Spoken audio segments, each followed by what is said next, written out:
अयोध्या के राम मंदिर में चढ़ावा चोरी का मामला अब अपने सबसे अहम मोड़ पर पहुंच चुका है, क्योंकि आज इस मामले में एक बेहद महत्वपूर्ण दिन है। श्री राम जन्मभूमि तीर्थ क्षेत्र ट्रस्ट की बैठक आज होने जा रही है और इस बैठक में सिर्फ चोरी की जांच ही नहीं बल्कि ट्रस्ट की कार्यप्रणाली, जिम्मेदारियों और नेतृत्व से जुड़े बड़े फैसले भी लिए जा सकते हैं।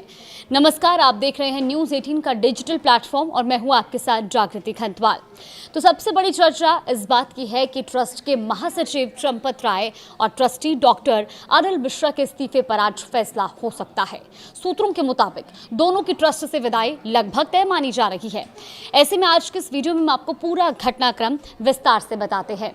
देखिए, राम मंदिर में चढ़ावा चोरी का मामला सामने आने के बाद ये श्री राम जन्मभूमि तीर्थ क्षेत्र ट्रस्ट की पहली बैठक है और ये बैठक आज दोपहर 3 बजे होगी। पहले ये बैठक मणि रामदास छावनी में प्रस्तावित थी, लेकिन रविवार देर रात इसका स्थान बदलकर राम मंदिर परिसर कर दिया गया। अब सूत्रों के मुताबिक इसके पीछे 2 प्रमुख वजह हैं। पहली सुरक्षा कारण और दूसरी मीडिया से दूरी बनाए रखना।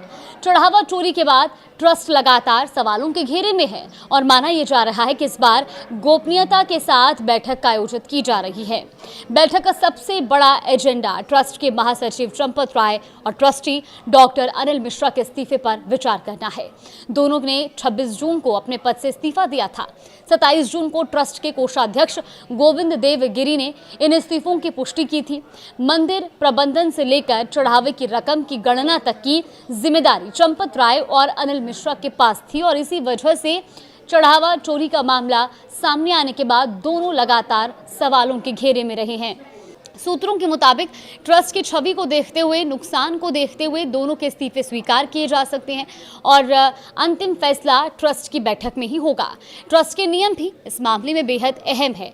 अब वो नियम क्या है, आप इनको भी जरा ध्यान से सुनिएगा। देखिए, अगर किसी ट्रस्ट पर कार्रवाई करनी हो तो 2/3 बहुमत जरूरी होता है। उससे पहले संबंधित ट्रस्टी को कारण बताओ नोटिस भी दिया जाता है। उसे अपना पक्ष रखने का पूरा अवसर मिलता है और इसके बाद ट्रस्ट मतदान के जरिए फैसला लेता है।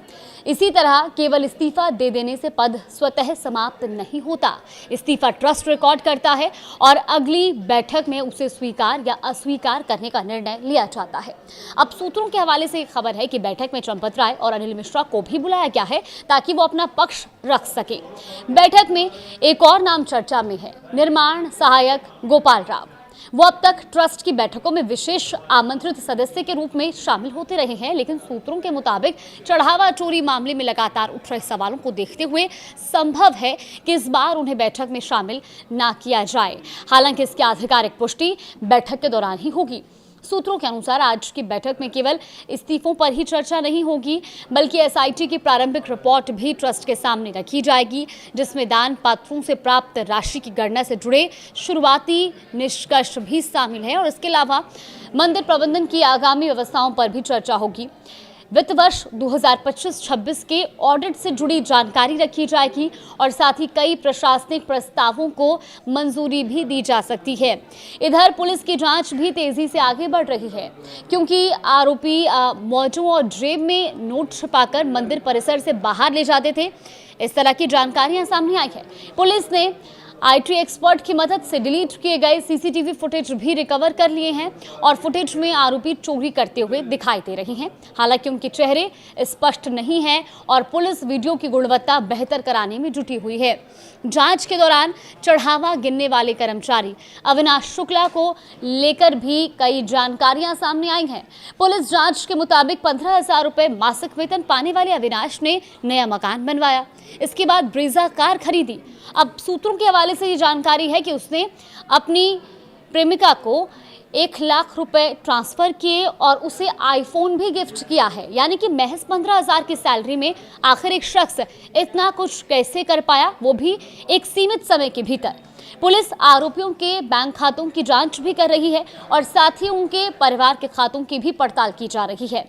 अयोध्या पुलिस ने प्रतापगढ़ के जिलाधिकारी अभिषेक पांडे को पत्र लिखकर पिछले 2 सालों में अविनाश द्वारा खरीदी गई संपत्तियों का विवरण भी मांगा है और इसी बीच सोने से मढ़ी रामचरितमानस को लेकर भी विवाद सामने आया। देखिए, पूर्व केंद्रीय गृह सचिव लक्ष्मी नारायण ने दावा किया था कि उन्होंने 8 अप्रैल 2024 को 1.25 क्विंटल की सोने से मढ़ी रामचरितमानस ट्रस्ट को भेंट की थी, लेकिन उन्हें उसकी रसीद नहीं मिली और कुछ महीनों बाद वो दिखाई नहीं दी। इसके जवाब में विहिप नेता प्रकाश शर्मा ने वीडियो जारी कर दावा किया कि रामचरितमानस पूरी तरह सुरक्षित है। उन्होंने कहा कि इसे नवरात्र के दौरान पूजन के बाद सुरक्षित स्थान पर रख दिया गया था और चोरी के आरोप सही नहीं है।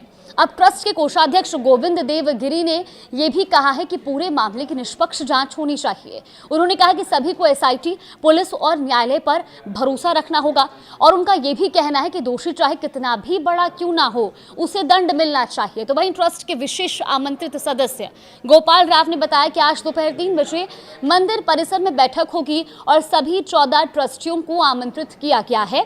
अब सभी की निगाहें आज दोपहर में होने वाली ट्रस्ट की बैठक पर टिकी हैं। क्या चंपत राय और डॉक्टर अनिल मिश्रा के इस्तीफे स्वीकार होंगे? क्या एसआईटी की शुरुआती रिपोर्ट के आधार पर आगे कोई बड़ा प्रशासनिक फैसला लिया जाएगा? और क्या चढ़ावा चोरी मामले में ट्रस्ट अपनी साख बहाल करने के लिए कोई बड़ा संदेश देगा? इन्हीं सभी सवालों के जवाब आज की बैठक के बाद सामने आ सकते हैं। फिलहाल इस पूरे घटनाक्रम पर हमारी लगातार नजर बनी हुई है।